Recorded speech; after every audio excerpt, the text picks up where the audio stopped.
Devosi Kejadian pasal 15, kita sudah belajar bagaimana sukacita orang Israel ya yang boleh melihat kuasa Tuhan bekerja atas mereka.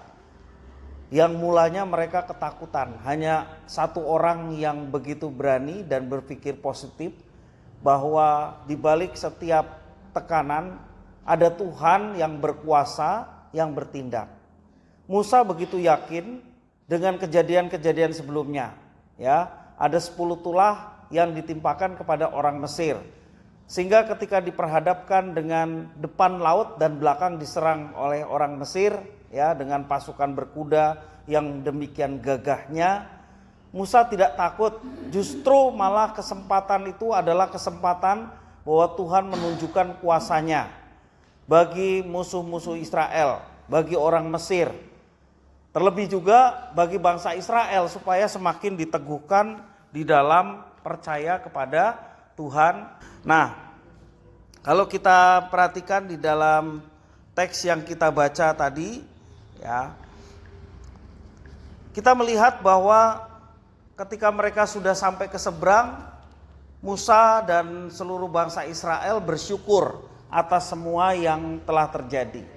Ya, sampai ada nyanyian syukur Musa yang ditulis dalam kitab Keluaran.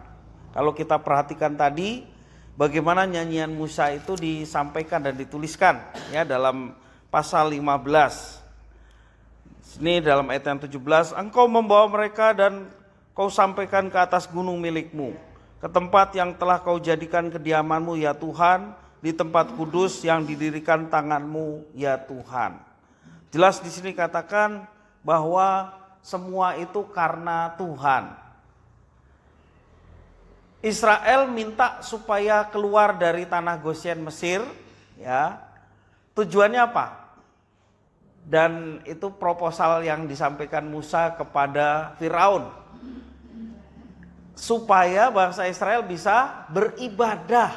Itu tujuannya ya.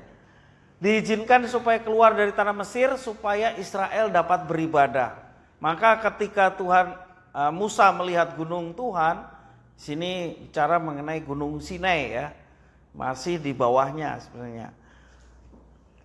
Musa meyakini bahwa di tempat inilah Tuhan izinkan Israel boleh masuk untuk bisa beribadah sebagaimana tujuan Israel keluar dari tanah Mesir. Tujuannya seperti itu.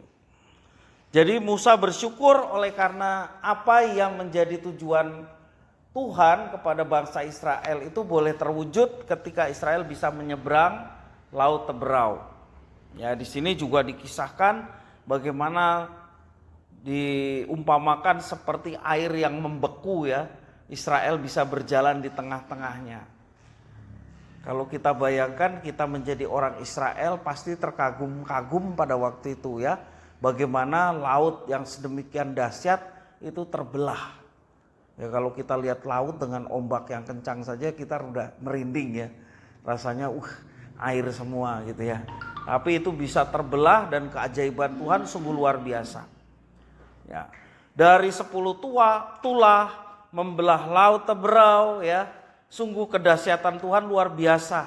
Sampai di tempat tujuan, jelas di sini dikatakan mereka 3 hari berjalan tanpa mendapatkan air. Ya, kemudian pesan Tuhan supaya mereka tetap ya bersandar kepada Tuhan dan tidak menjadi mengeluh oleh karena keadaan kondisi.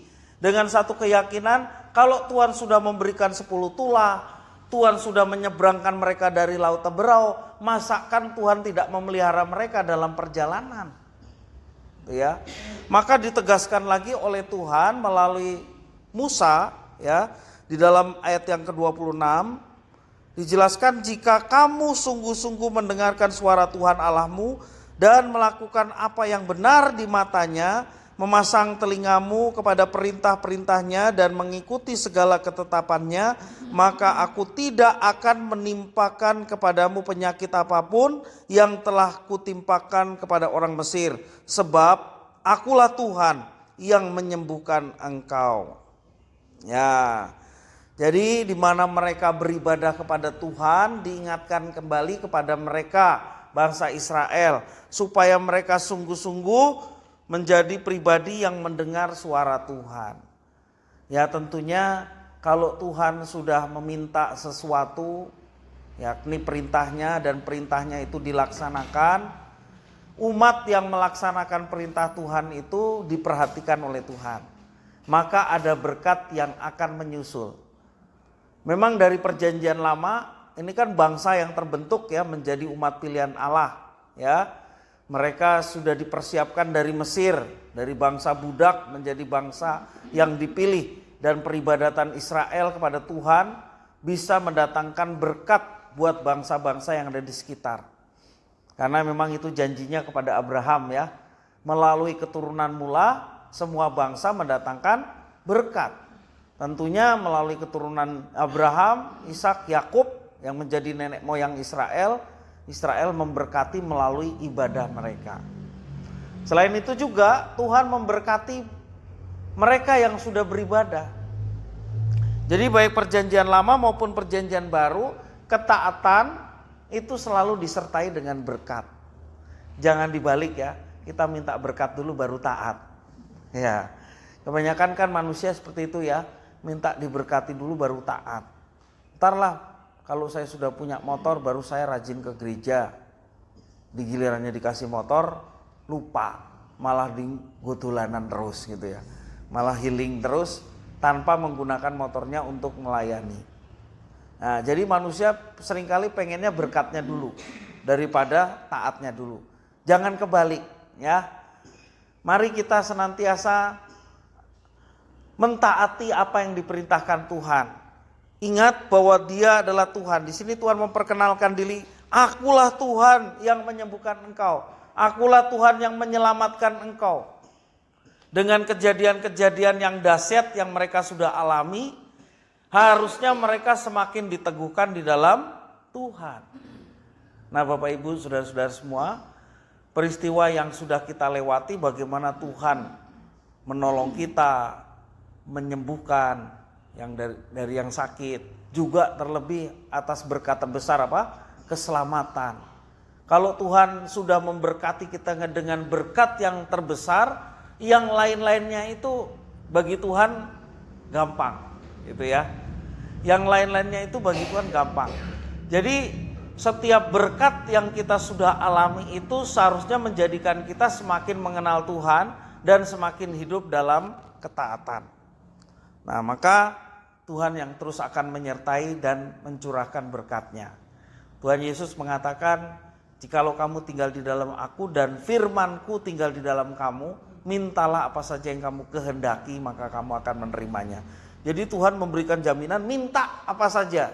Tapi kita ada di dalam Tuhan dan firman-Nya ada di dalam kita. Kalau kita ada di dalam Tuhan dan firman-Nya di dalam kita, maka yang kita minta pun adalah yang sesuai dengan apa yang Tuhan kehendaki. Ya kan? Jadi yang kita minta itu juga harus satu frekuensi dengan Tuhan. Karena apa? Karena kita ada di dalam Dia dan Dia di dalam kita. Firman-Nya ada di dalam kita. Maka yang lainnya ditambahkan. Tuhan Yesus sendiri berkhotbah. Dicatat dalam Matius pasal yang ke-6 ayat 33. Cari dulu kerajaan Allah beserta kebenarannya, maka yang lainnya akan ditambahkan. Jadi berkat itu selalu menyusul dari anak-anaknya yang taat. Jadi mari kita senantiasa antusias dalam mendengar apa yang difirmankan Tuhan, serta kita menerapkannya dalam kehidupan kita sehari-hari. Maka Tuhan berkata, akulah Tuhan yang berkuasa, yang menyembuhkan. Di sini katakan, pasti Dia yang akan memberkati umatnya yang dengan setia taat akan firman-Nya. Kiranya Tuhan Yesus memberkati.